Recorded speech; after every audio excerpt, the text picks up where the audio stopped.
Okay जी, तो मैं ये कह रहा था कि देखिए आपके पास में सिलिकॉन जर्मेनियम है, इसमें आपने दो प्रकार के अशुद्धि मिला करके त्रिसंयोजी पंचसंयोजी मिला के एन टाइप और पी टाइप बना लिया है। तो आइए समझने के लिहाज से सबसे पहले हम देखते हैं एन टाइप सेमीकंडक्टर। क्या देखेंगे? एन टाइप, जिससे ज़्यादा समझ में आएगा, फिर पी टाइप भी आराम से समझ में आ जाता है, एन टाइप ज़्यादा बेहतर है। बिल्कुल बिल्कुल बिल्कुल फिक्स है, वो सपोर्ट करते हैं, साइज वगैरह मीडियम है ना, अधातु है, समझ गए ना, और साइज क्या है, ठीक ठाक है, जो आके उसमें बीच में सेट हो जाएंगे, है ना। नहीं तो इतना बड़ा साइज हो जाए कि आपने 4 छोटी स्माइली ले ली और बीच में एक बड़ी वाली फुटबॉल ले ली, बोलो सेट कर पाओगे क्या उनको? नहीं हो पाएगा अच्छे से, ठीक है ना। आइए देखिए एन टाइप में क्या मिलाना है हमें। जैसे आपके पास में सिलिकॉन है, सिलिकॉन के साथ आप एन टाइप यानी कि आर्सेनिक मिलाने वाले हैं, या क्या मिलाने वाले हैं? एसबी। और मिलावट करने में रूल याद रखिएगा, मिलावट करने की प्रोसेस को बोलते हैं डोपिंग। क्या बोलते हैं? डोपिंग। खिलाड़ी लोग जब दौड़ना वोड़ना होता है तो इंजेक्शन लगा लेते हैं, है ना, एस्टेरॉइड्स के, ठीक है ना, और बहुत जोर का दौड़ जाते हैं, ठीक है ना। वो मोहम्मद आसिफ का नाम सुना होगा आपने, ठीक है ना, वो 6 महीना क्रिकेट नहीं खेला और सीधे इंजेक्शन लगा के आया, मारा बॉल 160 माइल पर आवर की बॉल निकल गई, है ना। ऐसे अच्छे मतलब हाई एनर्जी इंजेक्शन ले करके फिर उसको जा करके परफॉर्म कर देते हैं, फिर फंस जाते हैं, पकड़े जाते हैं, तो बैन हो जाता है क्रिकेट में। नहीं सुना क्या आप लोगों ने? कई खिलाड़ियों के साथ ऐसा होता है ना।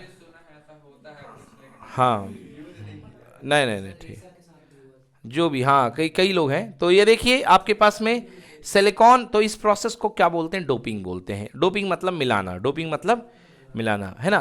फिजिक्स में डोपिंग वर्ड सुनने के पहले आपने प्रैक्टिकली वो वर्ड वहीं सुना होगा कि डोपिंग होती है, और डोप टेस्ट भी होता है, इसलिए यहाँ पर बताना आवश्यक है कि इसको डोपिंग करते हैं। तो डोपिंग में क्या करते हैं भैया? इस तरीके से करते हैं कि 10 लाख अणु शुद्ध के और 1 अणु अशुद्ध का, ठीक है जी, क्लियर हो गया जी। या 1 लाख में आपके जैसे 10 की पावर 5 आपके पास शुद्ध हैं और उसमें एक क्या रहता है? अशुद्ध। इतना भी नहीं कि आप बहुत सारा मिला दो कि अशुद्ध वाला ज्यादा हो गया और शुद्ध वाला कम हो गया, हाँ या ना। क्लियर हुआ कि नहीं हुआ? हाँ, बहुत ही कम लेना और उतने में ही काम कर देता है, इतने कम होने के बाद भी काम कर देता। अब आप कहेंगे सर बहुत कम है। भैया आप क्रिस्टल की लैटिस लेंगे जो इतनी बड़ी, आप सिलिकॉन की लेंगे, इतना बड़ा चिप लेंगे, उसमें अरबों खरबों इलेक्ट्रॉन होंगे, अरबों खरबों एटम होंगे, सुन रहे हो? हाँ, वो 6.023 इंटू 10 की पावर 23 अवोगाद्रो नंबर होता है कि नहीं होता है? तो एक ही मोल में तो देख रहे हो कितना भयंकर चला जाता है, जाता है कि नहीं जाता है? 6.0 इंटू 10 की पावर 23, एक मोल के लिए इतना चला जाता है। सोडियम का एक मोल कितने ग्राम का होता है? 23 ग्राम का। कितने ग्राम का? 23 ग्राम का।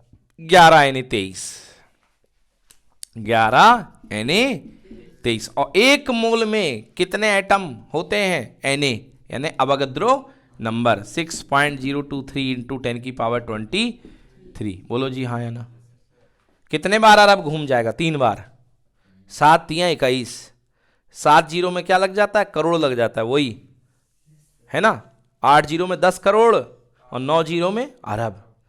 3 बार अरब घूम गया लगभग लगभग, ठीक है। तो क्या हाल होगा भाई साहब? 23 ग्राम में ये हाल है। तो ठीक है, मतलब बहुत सारे हम तो, अरे हाँ, अरबों का अरब का अरब भैया, 10 की पावर 23 मतलब अरब का अरब का अरब। कितना छोटा करोगे? लियो 23 ग्राम के 3 हिस्से कर दो, 8 त्रियां 24 ग्राम, मतलब 8 ग्राम का आपका जो होगा सिलिकॉन का वेफर, उसमें भी कितने सारे सोडियम का वेफर, उसमें कितने सारे इलेक्ट्रॉन होंगे। टॉपिक पे अंदर आइए। तो ये हो गया भैया।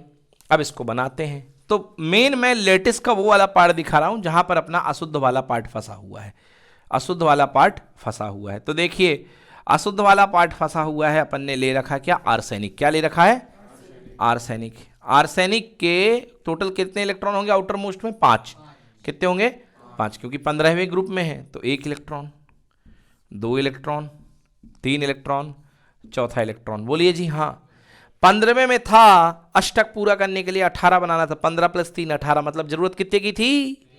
3 की। जरूरत कितने की थी? 3 की। अब लैटिस की मजबूरी देखिए, यहां पर एक सिलिकॉन, बोलो दिया कि नहीं दिया?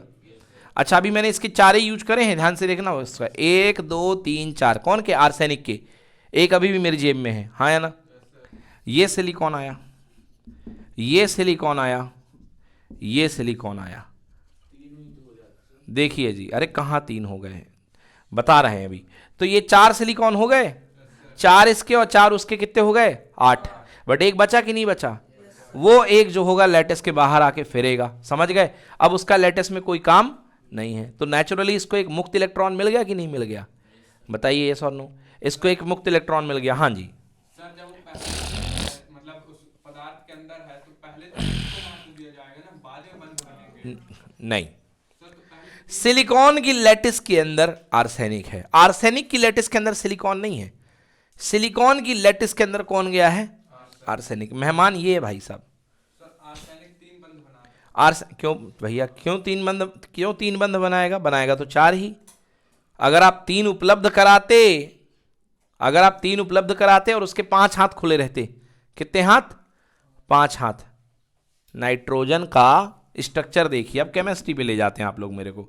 नाइट्रोजन का स्ट्रक्चर, एक लोन पेयर होता है और साथ में एक ये दूसरा, एक ये और एक ये और एक ये और एक ये, NH3, याद आया। तो टोटल 8 हो गए। बट यहां लोन पेयर वाली व्यवस्था नहीं बनी है आर्सेनिक की। आर्सेनिक के 5 में से 1 2 3 4 5, 5 में से कितने इस्तेमाल हो गए हैं, 4, और एक इलेक्ट्रॉन जो है वो मुक्त इलेक्ट्रॉन बन गया। क्या बन गया, मुक्त इलेक्ट्रॉन। जब आप देख रहे हैं कि 10 की पावर 5 यानी कि 1 लाख शुद्ध में एक बैठा हुआ है, 1 लाख शुद्ध में कितने अशुद्ध एटम बैठे हुए हैं, एक, मतलब एक इलेक्ट्रॉन आपको मिलेगा।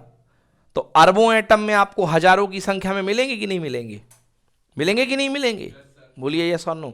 इस तरीके से ये इसी इलेक्ट्रॉन के कारण आपके आवेश संवेग वाहक जो है इलेक्ट्रॉन बढ़ गए, और इसके बाद तापमान का भी कमाल होगा। ये बस नहीं, इसके बाद गर्मी भी लगेगी। तो जैसे ही तापमान, हाँ आगे का स्ट्रक्चर नहीं बना रहा हूं, समझ गए ना आप, वो चलता रहेगा, बाकी वो दौड़ाते रहिएगा इनको।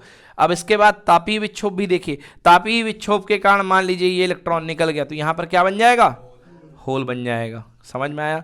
तो कुल मिला के इलेक्ट्रॉनों की संख्या बहुत ज़्यादा है और होल की संख्या क्या है, कम है। आई बात समझ में, इलेक्ट्रॉनों की संख्या ज़्यादा है और होल की संख्या कम है। तो बताइए यहाँ पर बहुसंख्यक आवेशवाहक कौन बन गए, इलेक्ट्रॉन या होल, इलेक्ट्रॉन। और ये कहलाता है एन टाइप अर्धचालक। क्लियर हुआ जी, ये कहलाएगा एन टाइप अर्धचालक। ठीक है ना। चलिए वीडियो को पॉज कीजिए और क्या बना लीजिए, इसका डायग्राम बना लीजिए।